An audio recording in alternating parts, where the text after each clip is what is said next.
আসসালামু আলাইকুম। দেশি মুরগি সম্বন্ধে আপনাদের একটা আপডেট দিই। দেশি মুরগি পালন করতে গেলে আপনাকে যে বিষয়টি সব থেকে নজরে রাখতে হবে সেটি হচ্ছে এই দেশি মুরগি আছে, এই দেশি মুরগির রোগ বালাই সম্বন্ধে। আপনি যদি এই রোগ বালাই সম্বন্ধে না জেনে থাকেন, কখনোই এই দেশি মুরগি আপনি পালন করতে যাবেন না। তার কারণ হচ্ছে একটা রোগের কারণে কিন্তু আপনার সবগুলো মুরগি শেষ হয়ে যেতে পারে।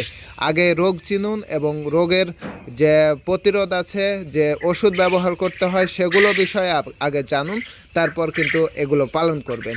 তাহলে কিন্তু এখান থেকে আপনি লসের সম্মুখীন হবেন না ইনশাআল্লাহ। তো আপনাদের বলবো, আপনি প্রথমত আপনার ধারণা নেন এই বিষয়গুলোতে, যাতে করে আপনি পরবর্তী সময়ে লসের সম্মুখীন হতে না হয়। তো যাই হোক, আমাদের দেশি মুরগিগুলো আলহামদুলিল্লাহ খুব সুন্দরভাবে রয়েছে। তো আপনাদের যদি দেখাই আমাদের মুরগিগুলো, এই যে দেখতে পাচ্ছেন, খুব সুন্দরভাবে আমাদের মুরগিগুলো রয়েছে আলহামদুলিল্লাহ। তো খুব সুন্দরভাবে বড় হচ্ছে। তো আপনাদের একটাই কথা বলবো, আপনি আগে মুরগি সম্বন্ধে জানুন এবং এগুলোর রোগ প্রতিরোধ ক্ষমতা কিভাবে বৃদ্ধি পায়, এগুলোকে কোন মেডিসিন কোন সময়ে দিতে হয় সেগুলো আগে জানুন, তারপরে এই বিষয়গুলোতে আপনি আসেন। ধন্যবাদ সবাইকে। আসসালামু আলাইকুম ওয়া রাহমাতুল্লাহি ওয়া বারাকাতুহু।